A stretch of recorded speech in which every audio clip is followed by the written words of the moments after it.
in the book of Acts, James is functioning in the temple when it's only Paul who's being attacked. James is not being attacked by anyone at that point. This is around 55, 56, 57. James, as I've tried to tell you, the leader of the early church, of the family of Jesus, as it were, whoever Jesus was, and so on, your view or my view or whatever view.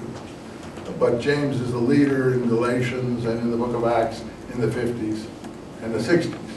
They're fine. They're not having any trouble. In fact, I read you that. If I didn't, I'll read it again, but I'm sure I did.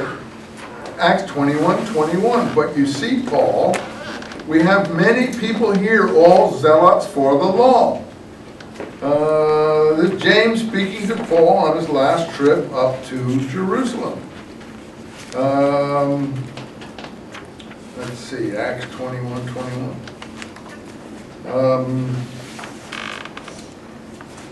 Let's see, this is a very bad translation. I'll use my other one here. I like to have some Greek one at my disposal so I can look up something if it's, a bad translation or something. Here it is.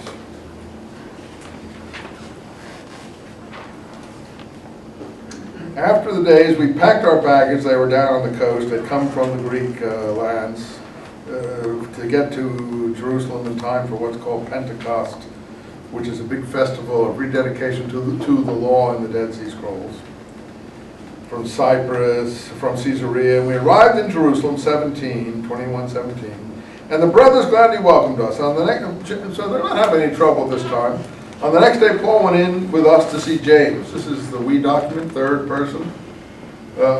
Someone else is writing this, probably a travel document of a guy called Lucius of Cyrene, perhaps.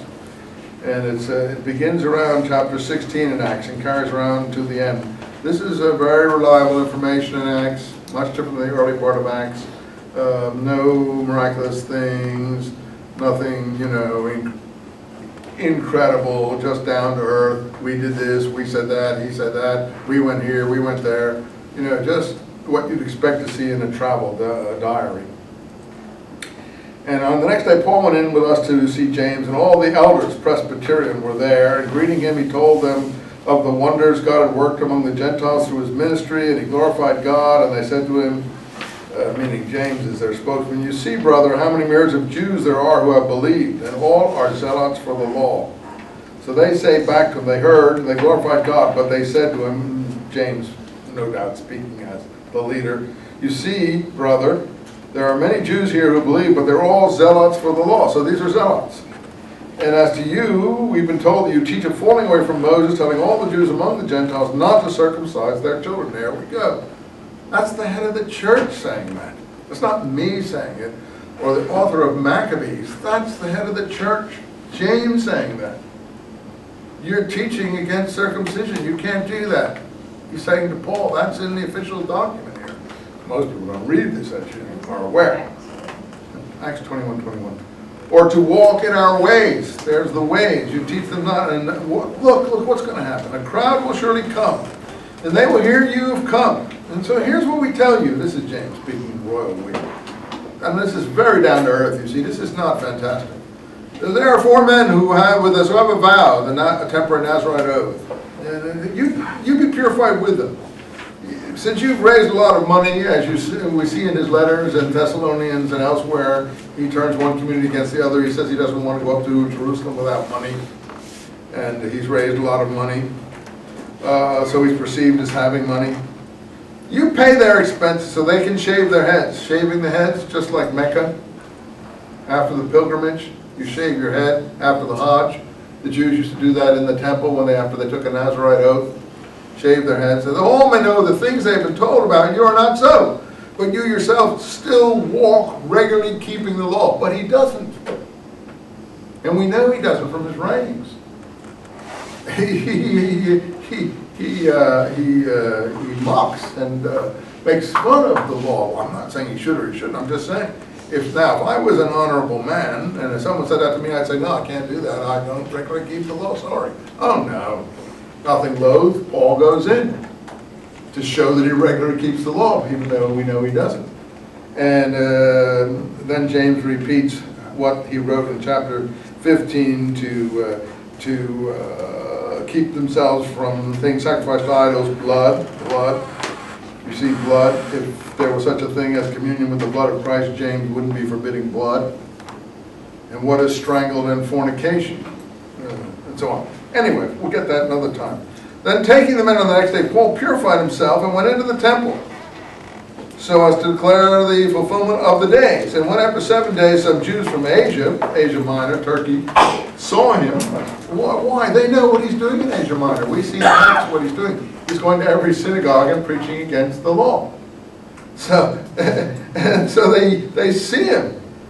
And then, of course, Acts is on Paul's side, not on these people who see him side. Okay, let's be beyond the people who see him side, at least for argument's sake. Again, I don't really care which side you're on, just to get the history straight. And but this is why they see him in the temple. They stir up the people and lay hands on him, cry out, "Man, Israelites, help!" But this is so real, you can be sure that this is actually now not literature, or this is actually some history here. Help! This is the man who teaches all everywhere against the people, against the law, and against this place. Well, that's true. And and besides, he's brought Greeks into the temple, and he has defiled this holy place. Now, the question of whether he has or hasn't, that's another thing you'd have to decide for yourself. But Acts explains it. Acts then stops and says, look, they had seen Trophimus the Ephesian with him in the city, whom they supposed Paul brought into the temple, but really he didn't do that, Acts is basically saying. Anyway, they seized Paul, they dragged him outside the temple, and they barred the doors behind him. And then Paul makes a speech and is rescued by the Roman centurions and so on and so forth. But that's Acts' presentation. But I'm interested in whether that's still accurate or not, or vice versa. What's interesting is that the most of the people in the church in Jerusalem are zealots for the law. And now we're going to hear what the zealot movement is in the Maccabee books. And James is the leader of those of the circumcision according to Galatians. And he's the one telling Paul that our followers are zealots for the law. So you see, that's what it's all about from the beginning to the end in early Christianity. Those for the law and those against the law. We know the parties that won out, but the scrolls represent a messianic zealotry for the law. So let's go back here. I'm not saying what you should observe or believe or practice. That's a private matter. That is your business.